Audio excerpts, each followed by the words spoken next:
followed by Kathy Brown, followed by Peter. Wait, So I just clarified, I was in school, so they forgot my last name, so they just put it on couple. My name is Robert Murray. You can't wait for that. Yeah, I know. I'm a student at CNM. I just want to say I've heard a couple of words used a couple of times tonight, and really quite often in regards to the homeless, situation, these people. I'm not talking about these people, I'm talking about me. I am currently homeless. My financial aid didn't get me quite as far as I want, as far as I need.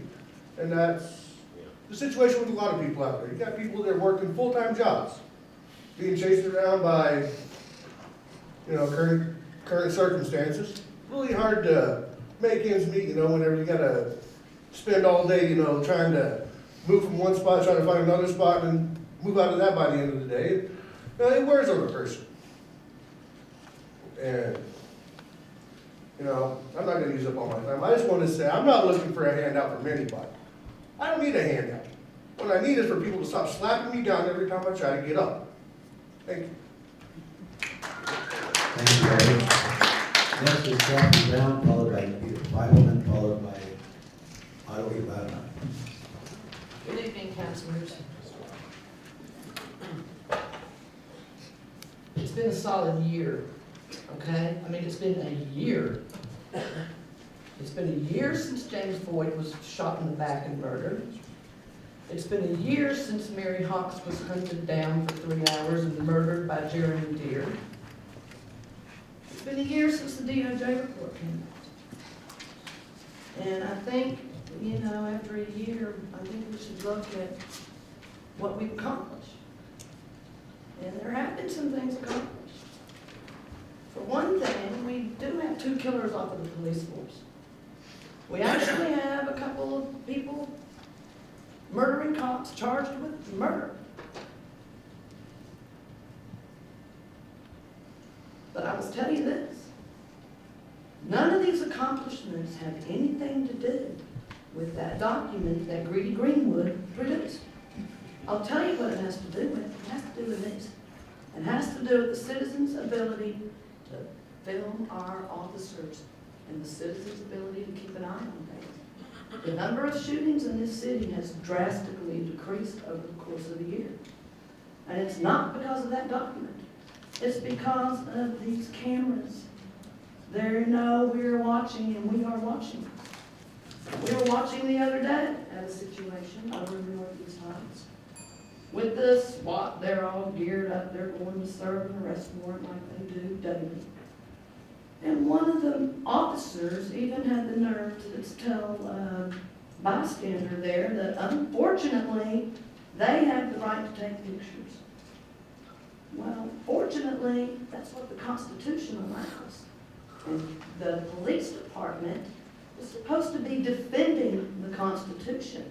And I think it's telling that our police officers think the Constitution is unfortunate. Thank you. And one other thing I'd like to ask Ms. Next Jones, is Attorney Jones, are you gonna run? I'd like to know, are you gonna run? I'd like to hear it from the horse's mouth. Are you gonna run? Thank you, Ms. Brown. Next is Mr. Feivelman, followed by Monica Ivana, followed by Harry Wilk. So these comments concern the item O1420 that you're going to vote on this evening concerning amending the zoning code to allow for secondary dwelling units. My name is Peter Feivelman. I've lived in the Spruce Park neighborhood for over 40 years, and I'm here to express my concern that degrading the meaning of R1 zoning will negatively impact the quality of life in our historic neighborhood. Correspondingly, it will lower property values. Mr. Buchalter, you don't necessarily need to respond, but if you'd like, you're welcome to. We had, of course, publicized this for some time, and I appreciate you coming down. Thank you very much. Next is Steve Kramer, followed by Tad Naminsky, followed by Maria Bautista. Good evening, Council President. I wasn't going to speak tonight, but then after the lady from the Housing Authority, I thought it would be appropriate because she did point out many of the things that you guys all questioned. It's obvious that there's a problem, and the last time I spoke about Tent City, I didn't feel like I really made the point that no one thinks this is best practice.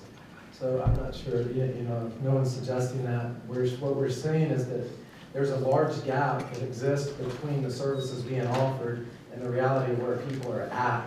And that the camps can really function to plug those gaps and to do exactly what she was talking about, preparing people in terms of getting warrants off them, paperwork, whatever it is that their condition happens to be. And I'm not suggesting that the camps can do that, I'm saying we have done it, we are doing it right now. Come back and visit. Like, come visit. we have people that have been able to get out of the camps, get jobs, we have some success stories in there. And then, there's some in progress right here, right now. So it's not really like, oh, this could work. Like, this is working, and it's working under a lot of unnecessary duress and stress that's being applied to us from outside. Understandably, now we're on the private property. I can't really, we're doing what we can there, but I'm not gonna berate those people because they have their right. But when we are on city or state property and we're being chased around, it's a problem for us. It's a real problem for the people with the mental health issues. And it has seemed to me in all my conversations with the city that the specific piece of land is a problem. Well, I have a piece of land. It's available right now. The city has already looked at it in the past. The city has interest in this land. There's no NIMBY arguments against it. There's nothing against it. It's a perfect spot. We currently can't afford it. But when we're asking for the other pieces of land, like, we can do things. We could pay modest rents. We can figure out a way to cover the liability. Like, this isn't pie in the sky stuff. Other cities are doing it, and if we're gonna point to them making references for other examples, we can point to them for references toward the 10 cities as well. Like, it's not pick and choose, you can't do that. Mr. Kramer, your time is up. Yes. However, Councilor Benton does have a question, I believe.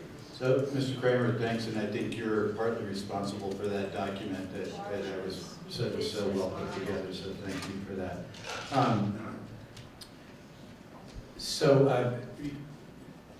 When we had probably the second iteration of Tent City, at that time, there were some discussions with Albuquerque Rescue Mission about using our parking lot. And they kind of offered that and then withdrew that offer based, I guess, on a vote of their board or something like that they were concerned about liability insurance. And I did look into that, and it sounds like you guys are prepared to negotiate with a nonprofit or possibly a non-governmental entity, and also look into the fact that depending on how much it costs, of course, is going to be an issue with the city. But there's no reason the city couldn't help also with insurance for such a site to help out someone who would volunteer such a site. So whether it's a city, private, or a nonprofit entity, I think that's something that can be worked out, and so that shouldn't stand in our way of funding the site. And I know the rescue mission is in the midst of some changes and expecting to move their feeding program. But the site that you mentioned, could you say where that is? I cannot at this time. I can in person with you privately. All of our sites get Ratted out. We have a problem with that when we disclose whether we're moving camps and APDs that are waiting for us as a last move. So no, I can't, but I can, and we'll do that privately, yes. Well, when it was on the highway department site, I thought, not a bad site. It's, But whatever, I mean, I don't know what their issues are, why they chose to do that. But, yeah, I do want to continue to work with you on this, and I think work with some of the nonprofits, as I said, who have expressed an interest to move forward with some semblance of what you propose. Thank you, Councilor Benton. Thank you, Mr. Kramer. And, I joined Councilor Benton in seeking those answers. I know it's not going to be easy, but certainly we'll work on it, and so will other councilors. So, thank you. and it is an open invite to you guys if you want to go. Thank you. Thank you all. Next is Mr. Ted Minsky, followed by Maria Bautista, followed by Warden Ardella.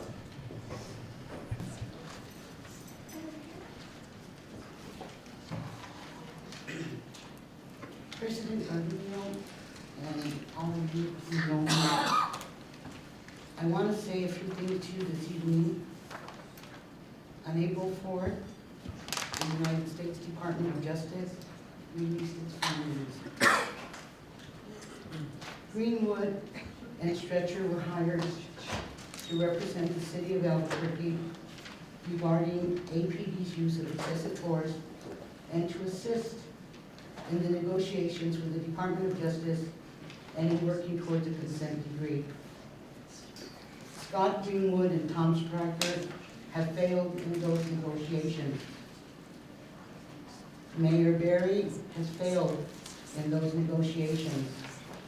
The city council has failed in those negotiations, and the United States Department of Justice has failed in those negotiations.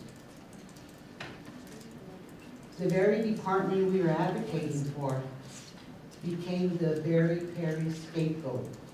Scott Greenwood threw them under the bus so much that the APD union had to sue to protect their contract. The aggrieved families, parents, advocates, stakeholders said, leave out the disparities that go hand in hand with the reforms: racial profiling, risking and searching, women, seniors, children, the gay community, the homeless, the mentally ill, and the classes of people most affected. We told you so. We have a settlement agreement. However, Judge Brock, with a quick line, allowed for fair hearings. He named James Ginger. Never underestimate your constituents. We are many. We are the attorneys. We are the amici. We are the friends of the court. Our briefs are being heard and will enhance the settlement agreement. Thank you. And then you will have a consent decree. Thanks. Scott Followed Greenwood by and Tom Stretcher now is should not be paid anymore, Mr. and their Martin. contract should be settled, followed and by that money Barbara Rosas. allocated to the homeless Ms. in Bautista, Albuquerque. your time is over. Thank you very much. Now, Martin Bardella, followed by Barbara Crothis and Terry O'Hare. My name is Martin Gardella. I am also speaking in opposition to 01420. Oh, just a second, Ms. Cardella. Councilor Benton.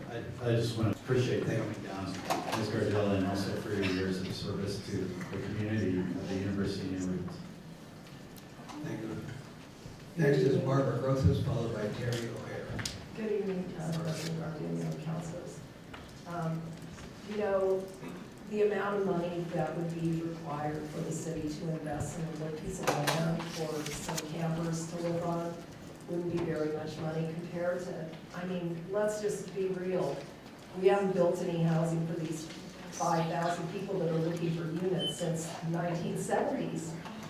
The reality today is that it is little grandmothers and grandfathers and students and lots of people who find themselves homeless in our depressed economy thanks to the failed leadership of the mayor and the governor in creating jobs and allowing jobs to be developed and spending money for public projects that could employ people and put more money into our communities, helping to alleviate the influx of homeless that we're seeing all over.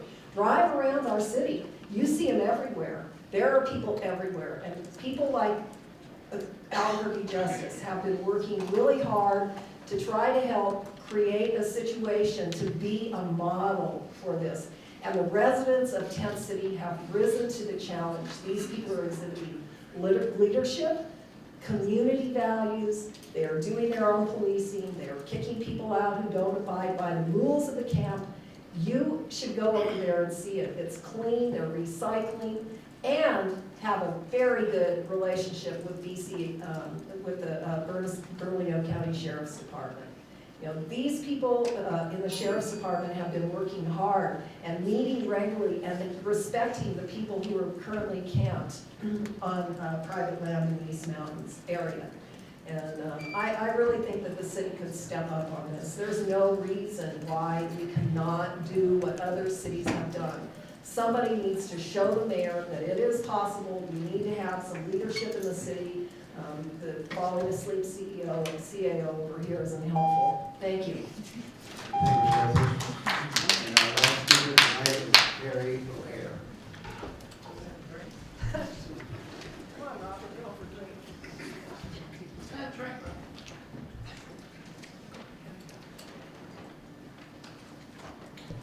Terry O'Hare. Oh, I'm sorry, go ahead, please. council members. I wanted to actually use this opportunity to invite all of you to get some eco-therapy with me on the trail, on the Bosque Trail. So I know you all can't come at once, but if I could help arrange groups of you. What I'm finding is that as I roll this trail, and I've done it several times, it's easier for me to get smaller groups out there. I can't get 100 people out like other groups can do. But things become apparent, like the surface works, the sense of being by the river, seeing critters, and also seeing the surface. I think that the real effect happens when one is on the trail. And I just thought, you know, instead of me sitting up here talking about this, that it really would be great if it was possible to spend time with every one of you out there. So that's really what I wanted to say, and then I will be contacting you, and hopefully we can arrange it and make this happen over the next few months. Thank you. Thank you, Ms. Rivera. Thank you for the invitation. You bet. Ms. O'Hara is the last speaker on public comment. We are now